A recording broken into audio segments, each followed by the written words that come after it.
Hey Dee, did you see that comment I sent you that someone put on our newsletter last week? I did. It was the sweetest. She wrote, I must tell you, I love the feeling that I'm in on a conversation between two gardeners. That is so lovely. I hope all our listeners feel that way. And I've gotten feedback from people that say, like, they're listening to us while they're talking, and then they find themselves answering something or making a comment out loud. And it's like, I hope nobody heard that. That's funny. Well, that's what we're going for. I mean, it is a conversation between two gardeners, and we would converse anyway about Right. gardening, but this way we do it and we share it with other people. That is true. That is true. Well, I'm going to get ready to start this episode so we can share it with more people too. Okay, cool. Welcome to the Garden Angelus, where we chat about flowers, veggies, and all the best dirt. I'm Carol Michael from Indianapolis, Indiana. Where you have. Oh, where I have a suburban garden measured in square feet. It's about a third of an acre. And I am Dee Nash from Guthrie, Oklahoma. And at the present time, I still have a large garden out in the country. We are Garden Angelus because we love gardening and we want you to love it too. Yes, we do. And we aren't afraid to spill all our gardening secrets, the good, the bad, and even the ugly. But that's enough. Let's get on to this week's episode. I don't know what is wrong with me today. Let's move on. Okay. You want to hear about my garden update? I do. I would love to hear your garden update. Let me get a little sip of tea. Okay, well, it's still winter, so we had the briefest of warm-ups early in the week. I went to garden club on Monday, but I now almost literally at lunchtime on Wednesday, the temperature went all the way back down. And this morning, I'm sure it was in the teens. But the garage pelargoniums are still going well. Mm-hmm. I've got houseplants have been watered. I've tended microgreens. I wrote a Garden Bloggers Bloom Day post. What? I did. This And is it was the 19th year? the finish of the 19th year because I actually started in February. And I put on that post, this is it. I'm doing this next year and I'm done. That's 20 years. That's way longer than it should ever have lasted. Yeah. I don't do it anymore. I don't update my blog anymore. I finally decided that I would just do Instagram, and I only do it 3 times a week because it seems to work better that way. Yeah, I don't do my blog as much. I still have my weekly In the Garden with Carol Substack, which I enjoy doing. Mm-hmm. Then, of course, my Lost Ladies. We'll talk more about them later. Mm-hmm. So, did you get a bunch of seeds from National Garden Bureau I this did. I week? got a bunch of seeds. Yeah, I'm Oh, excited. a whole load of them. We should go. We should go through that next week, maybe. I don't know. We should talk about what's exciting in there because there's some seeds in there like, ooh, goody. So, I always feel that way about those seeds. So, anything else going on? Oh, you added them to your spreadsheet, or you're going to? I'm going to. I thought I'd finished my spreadsheet and then, of course I found a few packets of seeds like, oh yeah, those too. And then those came sometime in the middle of the week and I just haven't had a chance to go back into the spreadsheet and update it. But anyway, your week was, I don't want to say adventuresome, but I wouldn't go that far. I didn't do a lot of gardening this week because Bill had neck surgery on Monday. And so basically I've taken care of him all week. And the extent of my gardening is in my plain favorite section, which is absolutely nothing. We'll go to the next part. I mean, there's just no way to garden, and I haven't had much desire to. well, I can understand that. Oh, it is winter time after all. It is winter, and he takes a lot of care because he's a man. No But offense. I want to make a comment. You talked about posting on Instagram. Yeah, So, but I know like stories only last 24 hours. Is that right? right, right. So people need to subscribe and look at your stories because I could tell that things were going well. You were cooking up a storm. And I thought, that chicken noodle soup or vegetable soup or whatever it was, that looked delicious. You know what? That's funny that you should say that. So I have a friend in the game, and her name is Allison, and she goes by Alate in the game. And the other day she said, "What are you cooking for dinner?" Because that's what you talk about when you're not fighting a battle. And I said, "I'm getting ready to make chicken noodle soup." And she explained, she's from England, Northern England. And she said, "How do you make chicken noodle soup?" And so I said, "I'll tell you what, I'll show you on Instagram." And I even said, "This is for my friend Allie," and she loved it. So that was fun. I have cooked a lot this week because we've been home and we haven't gone anywhere. And I wanted him to have good, nutritious food, So, oh, and I also went to, while he was having surgery, the day of and the day after both, I went to eat at a place in Oklahoma City called the Red Cup. This relates to vegetables. It's a vegan restaurant and the food is amazing. And I actually think I have a picture of it on my phone. We can put it in the newsletter. There's Okay. jambalaya that they make with red beans and rice and all of these vegetables. And they make this beautiful jalapeno cream sauce, which is not made with dairy. I think it's made with cashews. Anyway, it was really good. So there you go. I was around vegetables and I ate them. So, but I had a question for you, and then you kept going, and I've completely forgot it. Oh, I know. So your friend's game name is Alate. Are you Dite, or what's your game No, name? I'm Red Dirt, of course. Yeah. Red Dirt. Okay. I thought And they I was gonna. and they call me Red. They call me Red with two D's because when I first started over there, they were like calling me Red Dirt. And I was like, guys, let's just shorten it to Red because this is too hard, right? I was And gonna go with then Dite. no, I don't know why it's Alate. I should ask her that. No, everybody has totally different names. Okay. Okay. Yeah. So what was your favorite this week? My favorite this week were the flowers that I saw at Sprouts. And I should have bought some. I just was really busy and I forgot. But they were really something. I Oh, mean, they were beautiful and they just have really great seasonal bouquets. If you can't, and flower farmers right now in Oklahoma aren't growing anything mostly. So I saw these and they were just gorgeous. And then I also did a short video on Instagram about Annabelle hydrangea. And I've written about her. I've said she's beautiful in all four seasons, and she is. And she's still beautiful in the video in her winter garment. What cool. about you? Well, my favorite relates to your favorite because I think it was 2 years ago. I bought a little moth orchid at the grocery store at Fresh Time, and Hmm. it's a miniature, and it is now been reblooming since like Wednesday, Thursday, Friday, around Friday. It's got two really nice blooms open. It's white. It's gorgeous, pretty delicate. You just think, how did that little nub become this big branch with these beautiful white blooms on it? It's just amazing. It's miraculous. It's beautiful. I think they are beautiful. They're just amazing. I found one at Target. I almost bought it. It was gorgeous. It was in the round. They'd taken them all and put them so that it was beautiful. It was Oh, $60 for a little no. bowl. I said, no, I don't think so. Well, I went to Target this past week. I don't go to Target that I often. love Target, but I don't go very often. Uh-huh. Well, they had some tub trugs, Oh, yeah, yeah, yeah. and I think they're probably designed to be used in the house, but they were flexible and stuff. A huge, $8. Wow, that's a good deal. So I Way bought better than one, the Orchid. I bought one and I thought I got it home and my others have splits in them and stuff. Uh-huh. And so I really need to just like recycle them. I'm assuming I can recycle them. I'm going to recycle them. If they don't like them, they can get rid of them. But I thought I got to go back to Target, risk going in and seeing other stuff that I want and get Mhm. another one. Cause I mean, $8 online, they're like $30, $40. It must have been marked down, right? No, I think that's No? the regular price. That's crazy. Okay, well, that's cool. All right, you ready for the question of the week? I am. The question of the week actually came from Jennifer at Ladybug Lane Flower Farm, and she asked me last night when I was goofing off and listening to music.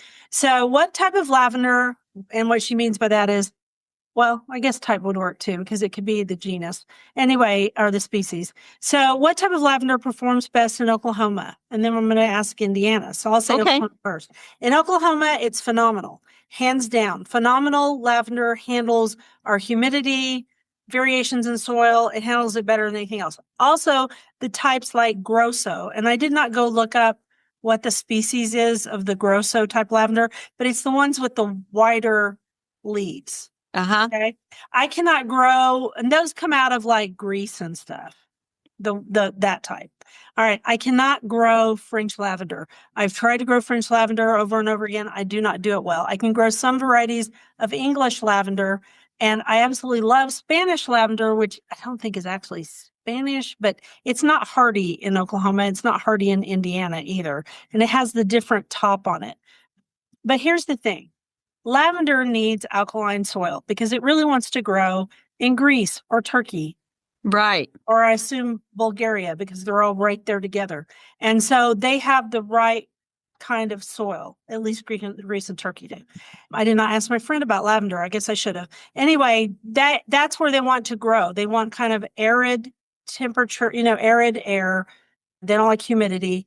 They want moderate temperatures, not too hot, not too cold. Hot's better. And so that's one part of it. They also need really good drainage because if you think about the soil in Greece or Turkey, it's very sandy. It's very few minerals, not much compost. They don't want any of that. So I personally find it easier to grow in raised beds or containers. Now, what did you find out about Spanish lavender? Because I saw you looking it up. No, I didn't look up anything on Spanish lavender. I mean, they sell those in pots at Costco in the spring, and you're like, it's so pretty. I want it. And so I bought two this past spring, and Mm-hmm. one of them didn't even survive halfway through the summer. So, and I tell people, They're a little iffy. A lot of times they're yeah. pot bound and yeah. But anyway, it's not the one, it's not going to overwinter. And I don't think French lavenders do very well here. You got to buy an English lavender. What I was looking up was Dolly's Lavender Farm, which the Garden Club visited back in June. And Yeah. they have rose and lavender. And I thought, well, I'll just go over here and see what Dolly's growing. And they just call it lavender. It's probably an English lavender. Yeah, it's I, probably an English type. That's what mostly is on the market. I don't like Hidcote, which actually was found at Hidcote. I don't like Munstead either. They don't overwinter well here. no, They die. So my advice is Grow Phenomenal, which was actually found in Lloyd Traven's garden, Lloyd and Cindy Traven, Peaceful Valley Farm. It's just a good sport. And so there you go. Boy, that was a no, long answer. it was. And I would also say, well, I wish I knew what was growing out by the big rock in the Vegetable Garden Cathedral because that is a wonderful lavender. I have no idea the species anymore. Also, by looking up Dolly's Farm, I found out something amazing and wonderful. Thank you very much, Dee. Mm. They make a lavender hand soap, which I am in love with. And I bought it back in June. And it's like it's getting smaller and smaller. And I thought, I can't really go out to Dolly's to buy this. They sell online, Dee. I can order it online.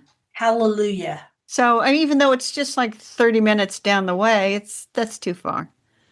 So, We have a lavender farm in Oklahoma too. It's up by Tulsa, and I don't know the name right off my head, but I have bought things from them before at various. so anyway, after we get done recording this, I'm probably going to order some Dolly's Lavender Farm soap that I want because I'm like, Yay. I can't be out of this hand soap. I I bought wouldn't. some rose oil. I bought some rose facial oil that has lavender and roses. I'll talk about it. It's got apricot kernel oil.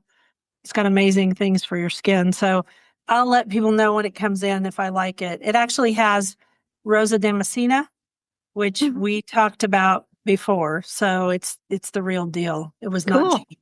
All right, insect of the week. You handled this because you looked it up. You're so good. So I said dragonflies, and then you said let's talk about damselflies. And so the main thing to know is that dragonflies and damselflies are related, Yep. both ancient predatory insects in the order Odonata. Mm-hmm. Here's their differences. Okay, I'm ready. Damselflies are smaller, Yep. more delicate, and have slender bodies. And when damselflies are at rest, they fold their wings They close their together. wings. When Yeah. when dragonflies are at rest, their wings are still out there. So the damselfly is not as good a flyer as the dragonfly. Mm-hmm. And then damselflies, their eyes are wide apart, on one on each side of their head. Dragonflies, they tend to be in together. Oh, look at me imitating a dragonfly, touching in the middle of their head. So anyway, and Don't you then love YouTube? yeah. So anyway, they both eat insects and other smaller things. And after thinking about it, I think what I was calling dragonflies that are flying around here are actually probably damselflies. So my apologies to the damselflies. I will correctly note who you are next time. We have both, and they come out at the same time. And one time I misidentified a damselfly as a dragonfly in a picture 1,000 years ago. And my sweet Sharon Lovejoy quietly, privately said, "Hey, that's a damselfly." And that's why I learned that their wings close. So Yes, shout yes, out to her for telling me. I'm so appreciative. All yeah, right, you want to do the quote? I do. If the sight of the blue skies fills you with joy, if a blade of grass springing up in the fields has power to move you, if the simple things of nature have a message that you understand, rejoice, for your soul is alive. Eleonora Duse, who is an Italian actress. Isn't that pretty? It is very pretty. So you asked me if I were going to start a new rose garden from scratch, what would I do and what would I plant? Okay, well, first of all, I would look at the well, no. First of all, I would look at the fact of which way does the garden face? What kind of sunlight is it going to get? My personal preference for roses is eastern side of the house because then you get morning sun. Morning sun is the best part. It's the best sun you have, best exposure. The second thing is I would look at my soil. And if I were a really good gardener, the kind like a master gardener, I would have my soil tested. But I'm D Nash. And so I don't test my soil because I don't care that much. And I'll look at it. And if it looks like what I think it's going to look like, then I would take and make sure there's no Bermuda grass in the bed. And I would add back to nature cotton burr hulls because it breaks up the soil. And in the area that I live, especially, well, it'll break up clay and it'll also help with sand. And I live in an area that's sandy. And then, But wait a minute, Dee, on that soil. yeah, Do you recall, did we watch a YouTube with Ellen Titchmarsh, who was at the Buckingham Palace Rose Garden? I don't know if we did or not. I know you did. I didn't watch it. Well, what they do for soil Uh-huh. is they periodically rejuvenate every rose bed. Yeah, I can see that. They remove all the roses. And I think now this could be like something I made up in my mind. This is way too much trouble, but okay. I They can tell you. remove soil down to 30 inches and completely put in all new soil. That's crazy talk. I know, but I just wanted to say, don't do that. That's crazy No, talk. I'm not doing that. No, if it were a new planting area, and I'm assuming it is, and then I would go and buy some really good rose fertilizer, and I still like the Mills Rose Magic. Mr. Mills knew what he was doing, and it's all natural. So that's what I would do. You could also use something like Osmocote or one of the pelleted fertilizers. That's up to you. I do have to be careful about the Mills, though, and make sure it doesn't have any mammal ingredients. That's my problem with I used to do everything organically, and so I have to be careful of both blood meal, bone meal, of all three, and the other kind of meal. I got to be careful of those. All right. So then I would pick out my favorite blousy yet disease resistant roses. Okay. I really love Olivia Rose Austin, Desdemona, and Darcy Bustle. Those are my three favorite ones in the pink range. And I would choose pink. And the reason I would choose pink is because pink is easy to work with. It goes with almost everything. While I love a good yellow rose, they're harder to grow. And I would probably use pink. And then the other thing is I got a new rose catalog from David Austin. Those all happen to be David Austin roses. And I need to look forward to going through it because I might find something else I really like. And then I also really love Peggy Martin. Peggy Martin is a rambler and she loves to grow straight vertically on a pillar. And I probably would always have her in my garden somewhere if I could do it. Even though she only blooms once, she blooms a long time and it's just an amazing rose.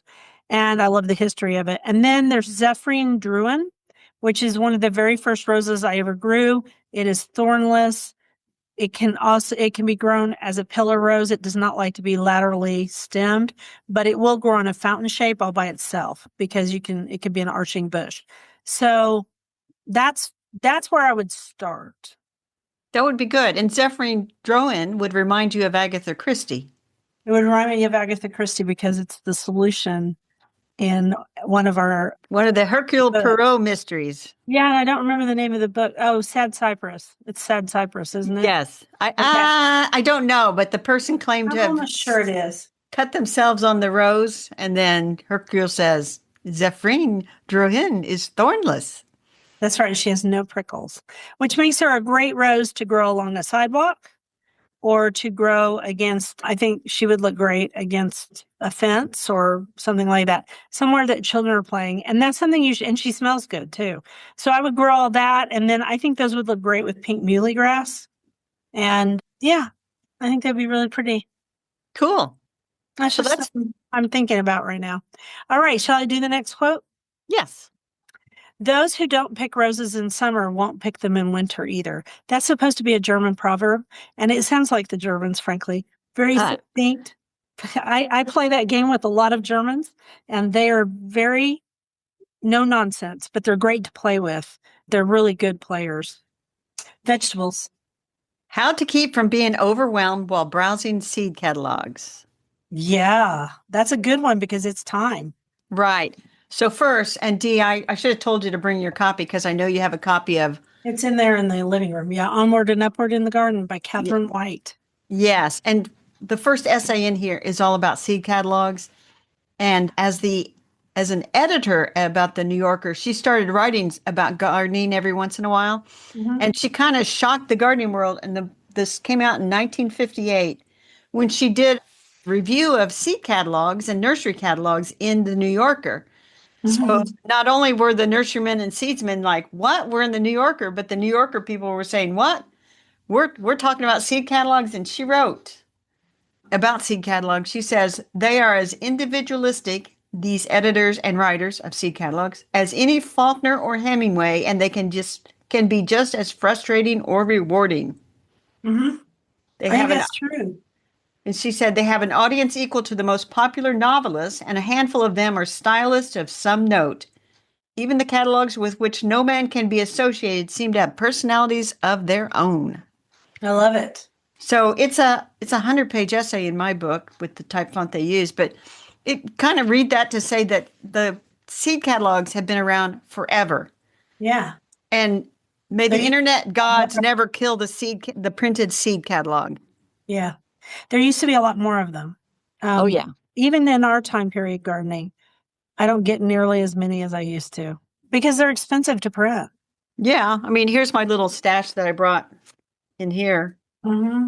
and they vary. So the first thing I'd say is to really get the whole experience, grab the physical seed catalogs. And if you're not on the mailing list, go to the website and ask for a catalog, and they should be able to send you one. And Hmm. so then you sit down away from the computer and you read them. And this is where everybody talks about 2026, the year of analog. Nothing's quite as analog as those seed catalogs. So I would Hmm. go through and I would mark them, I would dog ear them, and then figure out everything and start making lists of what you're going to do. Now, Hmm. here's I the like your thing, idea about post-it notes. post-it notes to mark things. Hmm. Now, back in the day, and I was just going to look because I don't think they do anymore. Back in the day, there would be an order form. Yeah, they don't do that anymore. I'm just looking to see if, oh, nope, wait a minute. Does Burpee Does have an somebody? order form? Oh, come on. They Really? do. That's shocking. They have an Okay. actual order There form. you go. I would not fill out the actual order form. No, I would, I would not unless either. the way you might fill it out is if you want to have a handwritten record of what you actually ordered, but I would actually order it online. I order it online because they send you an email and then you've got the record of it. That's how I used to write my blog posts. Yeah. You used to write your blog post by hand? No, I used to write my blog posts about seed catalogs and what seeds I ordered. Remember, I used to tell people what Oh, I ordered? okay. I would Yeah. use the email. You just drifted off somewhere. I was just like, I Because heard I you was say putting on lipstick in the middle of the middle of I'm like, what is she talking about? So anyway, the the thing to do though, if you garden before, you know not to get overwhelmed, and you got to think about, now how big is my garden little really, or how little is my garden really, and sort of ratchet things back. So order tried and true, so you know you'll have some success. And we always go back to green beans. We always Mhm. it's good to try new varieties because you might have a new tried and true on your hands. But I would not get all, googly eyed about all the brand new stuff, because unless it's really something special. And if you're not sure, you can always ask us, is that something special? We tried them all. Yeah. I'd also challenge yourself to grow things that maybe are a little harder than what you're used to growing, just so you can see, hey, I can do that. Hmm. And then Tomatoes. strawberries, things Yeah. like that that aren't the easiest thing ever. And then think about the quantities because some of the sites, like I know Johnny Selected Seeds, They have smaller quantities and big ones. yeah, and so you don't need an ounce of tomato seeds. You might have zinnias, but not anything else. I don't think you need an ounce of zinnia seeds. I just give you a hard time. Now, some people go crazy trying to price compare between all the No, I different. can't do all that stuff. No. Don't do that. With shipping and everything, just pick one or two sources and order everything from them. And you can't nitpick. And don't forget to go to the store. Every place I go has got seed racks now. Mm-hmm. A lot of them do. Yeah. Even Target. Even They have, Target. they have seeds of change. And I so does I think Walmart does. They have seeds of change, which is all organic. That's nice. and Fresh Time grocery stores. I think they have seeds of change. For the longest time, they also had botanical interest seeds. Mhm. And so, yeah, and go to your independent garden centers because they'll oftentimes have the botanical interest Oh seeds. yeah. They might have Renee's Garden Seeds, also another good source. So, if you want something a little bit different, try that. Don't turn your nose up at those Menard packets of Valley Green seeds that are like 49 cents a packet. You find some gems in there. There you go. And they I work. don't have a Menards, so I can't do that, but that's okay. Let's go saving at Menards. Don't make me sing that song. Please don't sing that song. You've done that. Okay, you ready for we got to do a quote. Yes. It's yours. I cannot remember a time when I was not in love with books. Eudora Welty. And on our bookshelf this week is The Wild and Free Garden by Stephanie Rose, who we know of Garden Therapy. And it is, when is it coming out, Carol? This book is coming out February the 24th, and it is from our friends at Cool Springs Press who sent us review copies. We requested this one when we saw the title and said, hey, could we look at that one? And it is a fun book, Dee. It's extremely fun and it's beautiful. And I love everything about it in this way. Yes, and she basically. But I like Stephanie a lot. I have Yes. always liked her. I used to talk to her a lot on Twitter back when it was Twitter. So transform your outdoor space with found materials, community sharing, and creative ingenuity. And I didn't know this about Stephanie, or if I did, I'd forgotten. So she used to be a marketing director until 2006. And I don't know what her sudden illness is, but she was in bed for almost 2 years. Yeah, she was very, very sick for a while. And then she came out and she got interested in gardening. She became a master gardener. She's up there in Vancouver in Canada. Mm-hmm. She has a ton of books to her credit. And I think I have some of these. We talked about the regenerative garden, 80 practical projects for creating a self-sustaining garden ecosystem. Yeah, I remember that one. And so this one, there are just a ton of really good ideas in here about, in new ways, because we've been told, recycle, upcycle, reuse, redo everything. And she's got some really good ideas on here about how you can do that. She's got stuff on propagation, on sharing. She interviewed people. She interviewed different people. Yes. And I like it's on page 19. And she says, start with wonder, an invitation to rediscover nature. And then down at the bottom, she shows a drawing from our friend Sue Getz. Oh, yes. I know Sue. From Washington. And she's an amazing, amazing person, too. She is. We've talked about her books before. I like Sue a lot. I actually got her to take me to go get dairy-free ice cream once. I think just all of this information is so timely. The pictures are beautiful. I think it's got a lot of really good information, creating a garden map, why it's important, how to use permaculture zones to help design your space. There's just a lot of really good information. Right. And it's good information about open up your garden gate and get involved gardening with others. Right. And she has like group buying to save money. So everybody goes in together and you can buy stuff like in larger quantities together and then split it up. And I like some of the recycling that she's done, reusing old materials and stuff, and really creating a very lovely garden. And she reuses old unique terracotta pots. I love this on page 55 and 54. And it's exactly how I garden. I mean, I love old terracotta too and use a lot of it and old concrete. I love old concrete also. Right. That's all upcycling. Yes. That. And the wild in the title is Wildness is Our History When Life Was Simpler and Intertwined with Family and Neighbors and in Tune with Nature. And the free part is freedom is our abundance found by sourcing well-crafted, long-lasting items for free, celebrating personal style, and sharing with the community. I love that. I love that too. She has a vintage trailer in her garden. You know what? I can't have a vintage trailer in my garden here. No, they wouldn't let you. And they're very cute when you have them, but goodness gracious, they are, you just roll that in and you've got a wonderful space to spend like a rainy afternoon sitting in there watching the garden from the trailer. It's just different than watching it from your own house, isn't it? Mm-hmm. Oh, yeah. Totally different. It's like my little she shed. Yes. So Yeah. anyway, I really am enjoying this book, and I'm happy to have a review copy. It's going to stay in my library. I Probably like going the to. projects, but I like the fact that they're actually practical. Yes. They're not just projects for project's sake. Like she built a dry riverbed and it's on page 88 and 89 and 90 and 91. And she shows exactly how you do it. And it's not the easiest thing to do. And how to do a stepping stone patio in an afternoon. I've done all these projects for various clients over the years. So It's they're nice. very practical and I admire that about her. I It's a do. good book. Yes. Show it again, Dee.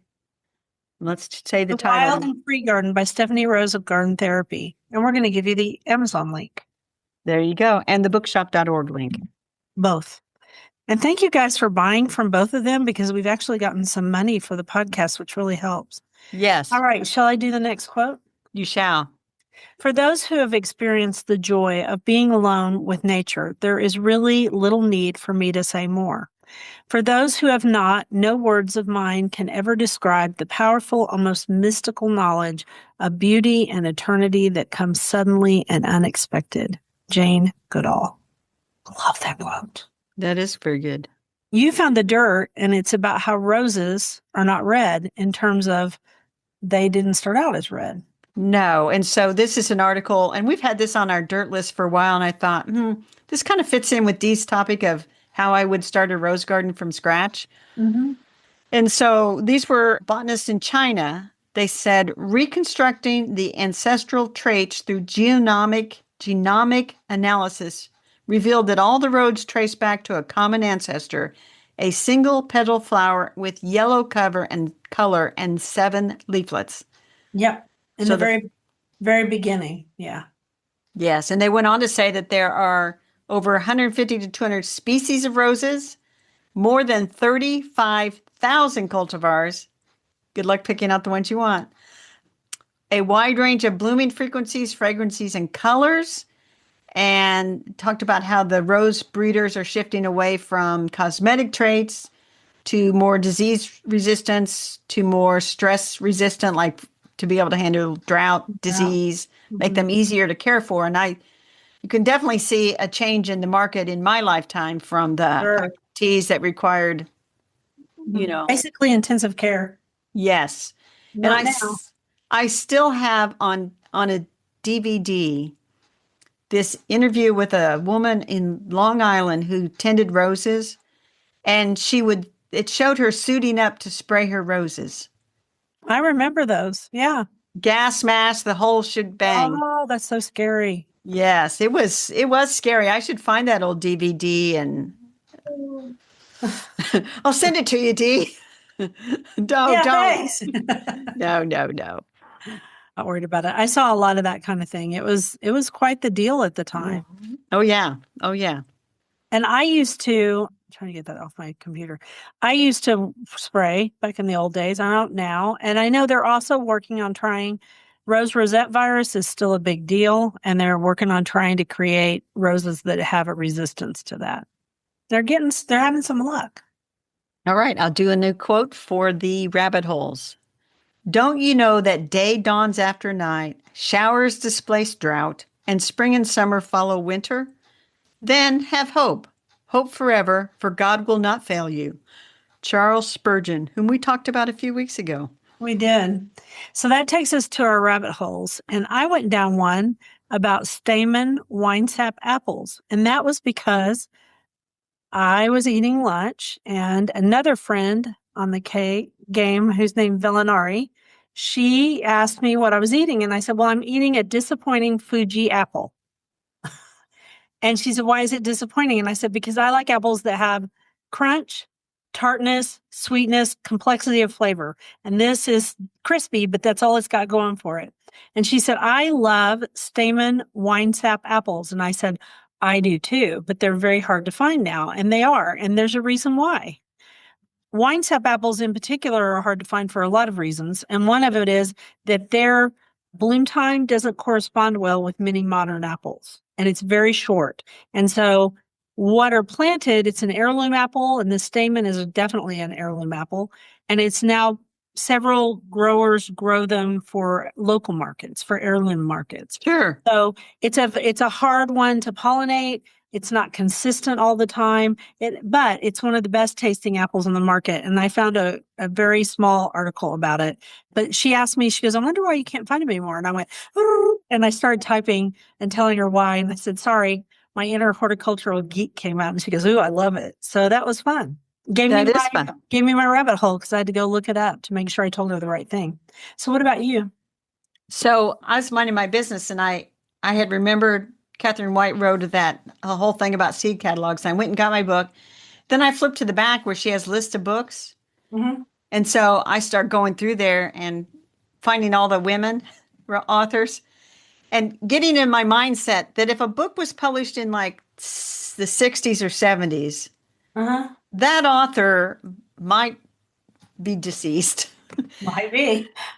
It might qualify as a lost lady in a garden right. And even though the 70s was not that far back. It's pretty far anymore, but so yes, I see what you're saying here. I started listing them and then doing searches and then grabbing links and filling up my Trello board. And I just kind of got all wacky with it. And I was like, before I know it, it's like, I better finish updating these show notes and have my lunch for Dee's ready to record the podcast. So I have a whole new list. I found one for this week that I'll be writing about. And the only thing I'll say, this comes out on Tuesday early. I'll just say this. She was born in Ireland. Cool. Okay. Gardening commissions. I'm going to start going through my books this week and deciding what's going to stay, what's not going to stay.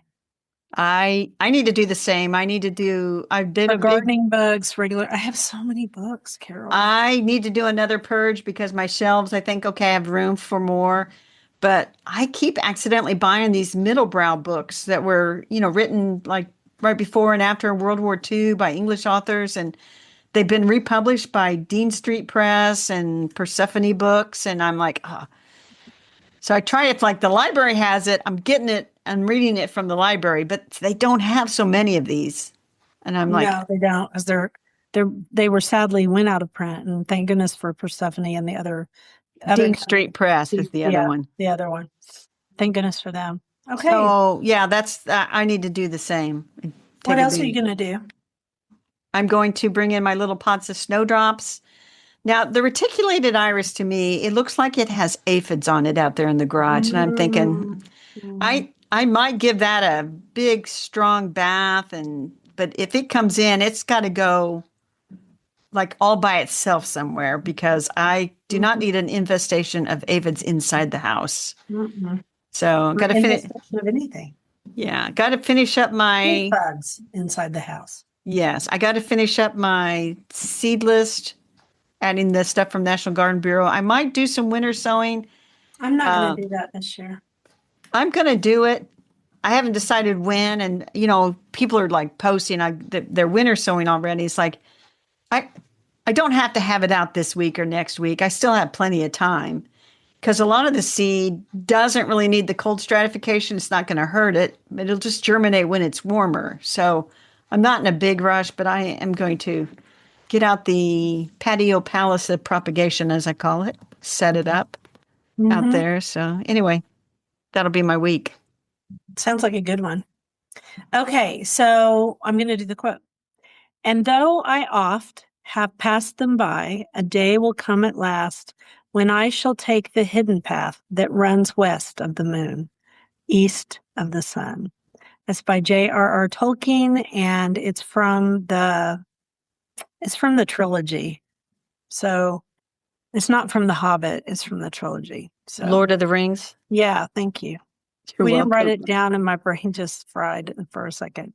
Now we're going to talk about a garden to visit. And this is a garden that I've been to 2 times or 3. How many times have you been? I've been 3, twice with you and once without you. Okay, so I may not have gone with, I may have taken the kids there when we went to Chicago, but it doesn't matter. We'll talk about the 2 times we went together. So the Lurie Garden is in Millennium Park in Chicago, right downtown. Central downtown. Mm-hmm. And it is a very wide, big, wild garden. It was designed by Pete Oldhoff, so a very famous garden. Mm-hmm. And we both saw it at the end of May, and it was blooming like crazy with sages, purple Mm-hmm. sages with pops of yellow Baptisia. baptisia. See, I helped you there. There you Yellow go. baptisia, rivers of salvia, blue salvia. And it also had a lot of prairie smoke in it. I'll Yes, never forget. It was the most, I still have pictures of it and I probably can find them. That was so stunning. I was amazed. And it has these hedges. I actually know a lot about the Lurie Garden because I wrote an article about it for Garden Design magazine. okay. And so it has these hedges that enclose that one section of it, the section that Pete designed, and they call those the shoulders of the garden. And it's just amazingly famous. There's a squirrel drinking out of the water fountain. Hope Bill doesn't see the squirrel. He hates the squirrels, but nobody tell him. Okay, well, anyway, so that section, and then later you and I saw it together in summer. Yes, in August. Mm-hmm. And it was totally different. Totally different. Lots of compass Black-eyed plants Susans. with black-eyed Susans, compass plants. It was more what you would think of a typical fall prairie, I would say, early fall Yeah, it was prairie. beautiful. It was beautiful. And Beautiful. the other time I saw it was in July. Mm-hmm. I was on a business trip and I told the person who, like, I was forced to go to a Microsoft meeting nearby. And I said, as long as we have time to walk the Lurie Garden afterwards, I'll go to this dumb meeting. Right. So Right. it was nice. And this person, she worked for Microsoft and literally they're a block. They overlooked the garden. How lucky are they? She had never been in it. And Oh, I that's said, you must come into this garden every time you come downtown. It's just sinful not to come in here and Mhm. relax for a minute and be surrounded by so much nature. And you can look up and you see all the big buildings of Chicago, but you just feel like you're someplace completely different. Yeah, you do. And that's why it has those big hedges around it. And then at the other end of it is the bean, which is their famous statue that's reflective. I'll never forget that garden. And if I go back to Chicago, I will go through it yet again because it's amazing. Now, the Chicago Botanic Garden is also amazing, and we'll talk about it another time, but it's in a totally different part of Chicago. And I wrote an article about it too. Okay, we'll put a link to Lurie Garden and so that people can read more We about might it be if able they to want. find my article from Garden Design. Well, that'll be your assignment to find that, Dee. Okay. Sounds And fun. with that, we are done for today. I'm going to wrap us up or start the wrap up. Thank you for listening to The Garden Angelist. We publish every week on Wednesdays at 12 a.m. Eastern Time. Be sure and follow us on Apple Podcasts. That helps us get noticed by others.